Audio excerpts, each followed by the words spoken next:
कश्मीर वाकया सिंध पुलिस के हीरो मोहम्मद बख्श ने जिस बहादुरी से मुल्जिमान को पकड़ा उस पर हम सबको फख्र है।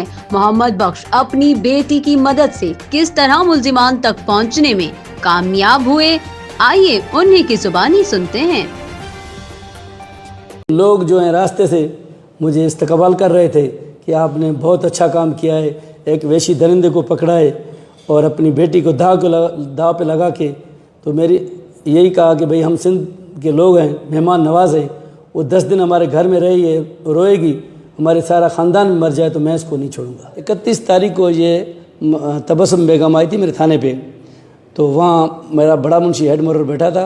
उसने बोला कि भाई खुदा इसकी मदद करो, हमें समझ नहीं आता ये औरत क्या कहती है। तो मैंने उसे इन्वेस्टिगेशन की पूछा कि बाबा क्या बात है। उसने बोला भाई मुझे एक बंदा लेके आया है, मेरे साथ ज़्यादती भी की है और मेरी बच्ची भी छीनी है इन लोगों ने। मैंने बोला भाई इसके पास तुम्हारा कोई सबूत, कोई अता पता, कोई नंबर शंबर? बोले कुछ भी नहीं है, ये एक ही नंबर उसने लिख के दिया है, यही है, वो भी बंद जा रहा है। तो मैंने इसको बोला कि ठीक है आप 2 बजे थाने पे आ जाना दोबारा। उसने बोला मैं यहाँ मस्जिद में ठहरती हूँ। तो ये औरत चली गई, मैं भी चला गया, मैं शहर में चला गया। घंटे डेढ़ के बाद इस औरत ने दोबारा मुझे कॉल की कि भाई मुझे मस्जिद में भी सोने नहीं देते, मैं कहाँ जाऊँ, यहाँ मेरा घर भी नहीं है, तो मैं क्या कर सकती हूँ। मैंने बोला आप इधर थाने पे आ जाएं, मैं आता हूँ उधर। जैसे वो औरत आई मेरे से पहले, तो हेड मोरर ने इसको बोला तुम उसी के घर चले जाओ, वही तुम्हारी मदद कर सकता है।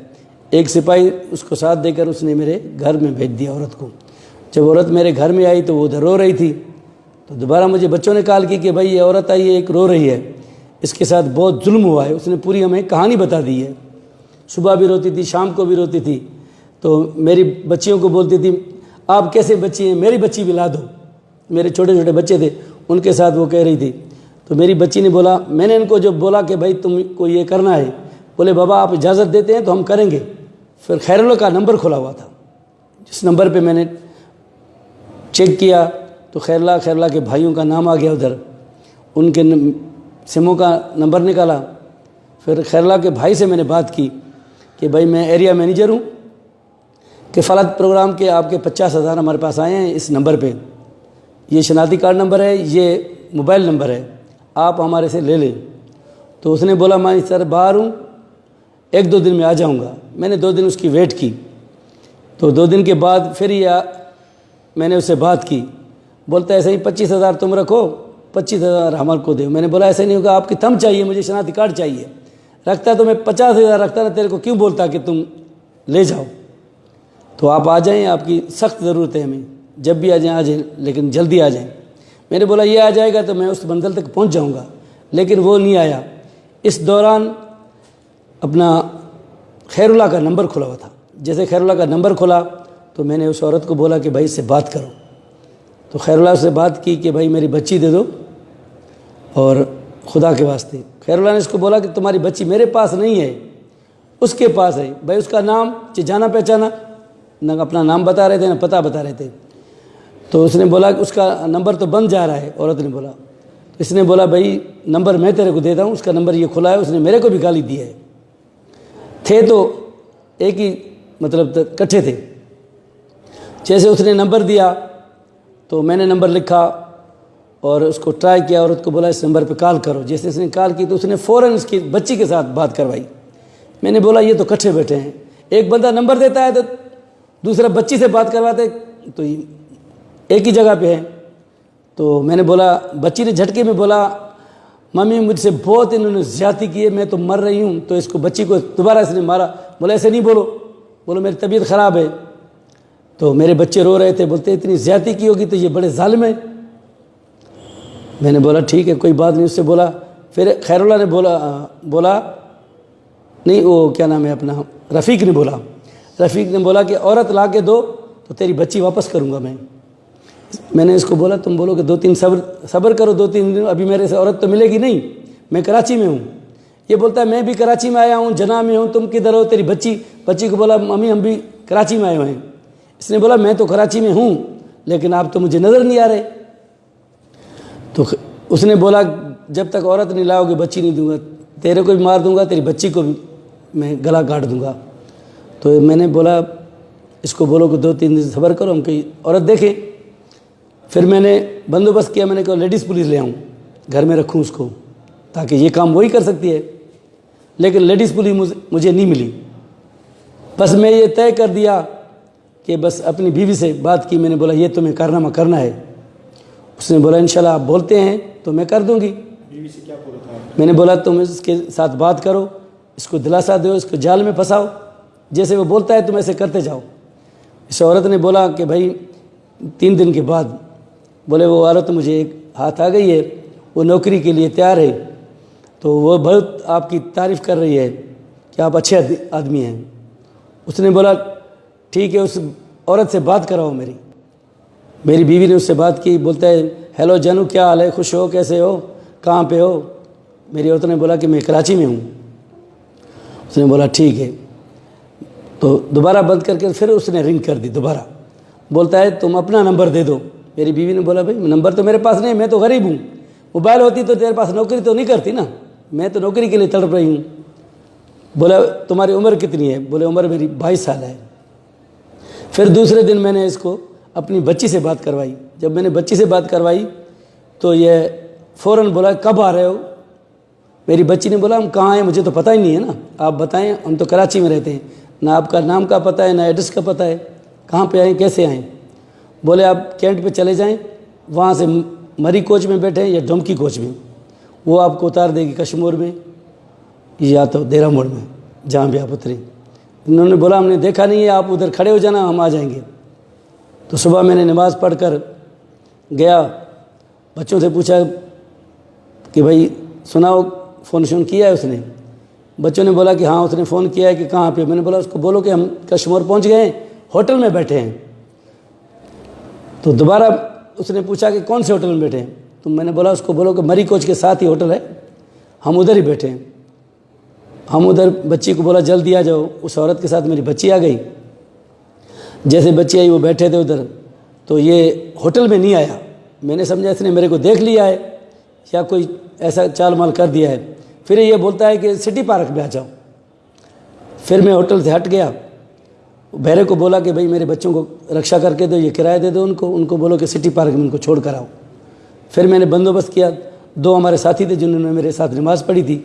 एक ए साहब शौकत मलिक था, एक कमरदीन संजरानी था, और 2 और भी दोस्त आ गए बाद में, मेरा बेटा भी था। तो मैंने उनको बोला तुम चलो उधर सिटी पार्क में, औरतों से पहुंचने से पहले आप वहाँ जो है ना वॉक कर लें। वो वॉक कर रहे थे, मैंने बच्चियों को भेज दिया उधर, मैं खुद गेट पे बैठ गया। वो दोनों हमारे साथी वो जो है गश्त कर रहे थे उधर, मतलब वॉक कर रहे थे सफ़ेद कपड़ों में।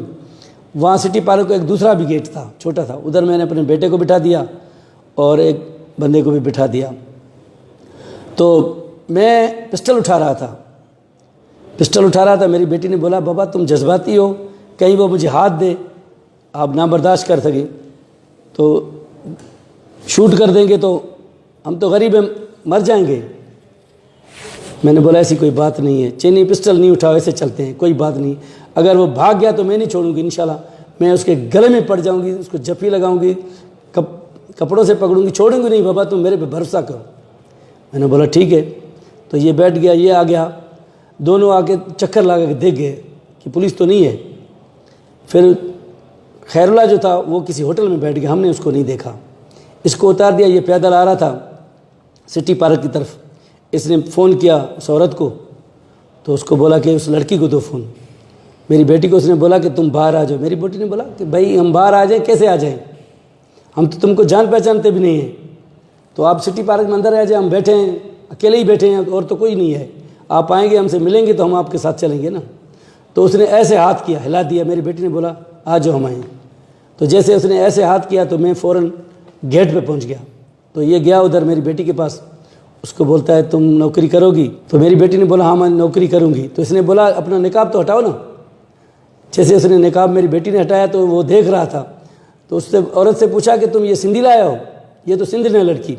उसने बोला मैं सिंधी नहीं हूँ, मैं उर्दू स्पीकिंग हूँ, मुझे क्या पता। बोले सिंधी में बोलो। बोले मुझे सिंधी नहीं आती है।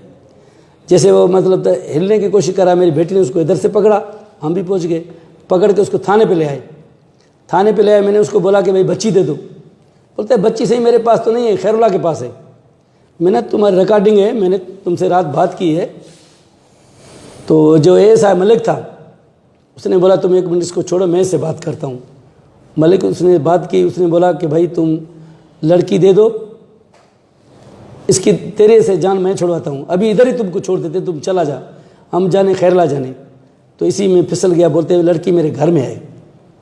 पुलिस वाले सारे उसको जान पहचानते थे, मेरे थाने वाले। वो उनके गांव में बैठा था जब शनाख्त हो गई तो मोहम्मद रफ़ीक की। तो मैं उसको लॉकअप करके अपने SHO को बताया कि सही चलें उधर। उसने बोला चलो। हम गए उधर, उसके घर में गए तो कुछ भी नहीं था, खाली था बिल्कुल घर। इस औरत ने बोला कि इस कमरे में इसने मेरे साथ ज़्यादती की है, इस कमरे में मेरे को, इसमें कमरे में मेरी बच्ची को इसने बंद किया था। तो हमने कमरे सारे चेक किए, वहाँ कुछ भी नहीं मिला। एक गंदा सा कपड़ा पड़ा होता था, गिंदी पड़ी थी जिसमें वो बच्ची लपेटी हुई थी। तो वो बच्ची खौफ की वजह से हिली ना, तो हमने देखा कि यार इसमें क्या है। जब हमने उसको देखा तो उसमें बच्ची थी। उसने बोला यही मेरी बेटी है। फिर मैं उस बच्ची को ले आया हूँ अस्पताल में, वहाँ उसकी ट्रीटमेंट हुई, फिर उन्होंने रेफ़र किया, मैं लड़का ने ले आया, लड़का ने भी मैं उसके साथ था। सबसे पहले मेरा SP साहब का फ़ोन आया, उसके बाद SHO तो मेरे साथ था, फिर DIG साहब ने मेरे से बात की, बोले ऐसे लफ्ज़ नहीं है मोहम्मद बख्श जो मैं तेरे को कहूँ, मुझे कोरोना है, मैं कराची में हूँ, जैसे मैं आऊँगा तो आपको जो है ना बुला लूँगा, जो भी बात हो मेरे साथ करना, आ जाना। मैंने सुना है सिंध गवर्नमेंट ने 10 लाख रुपए दिया है अवार्ड, और पाकिस्तान गोल्ड मेडल भी दिया है, मेरी बच्ची को भी अवार्ड दिया है उन लोगों ने बोला है कि तुम्हारी बच्चों की जो है ना आला तालीम के लिए भी खर्चा हम देंगे। मैं यही कहता हूँ कि सिंध पुलिस अच्छी है, लोग हमें गलत निगाहों से देखते हैं, हम बहुत अच्छे हैं, आप अच्छी निगाहों से देखें ना, हम तो आवाम के नौकर हैं, हम तो आपकी खिदमत करते हैं।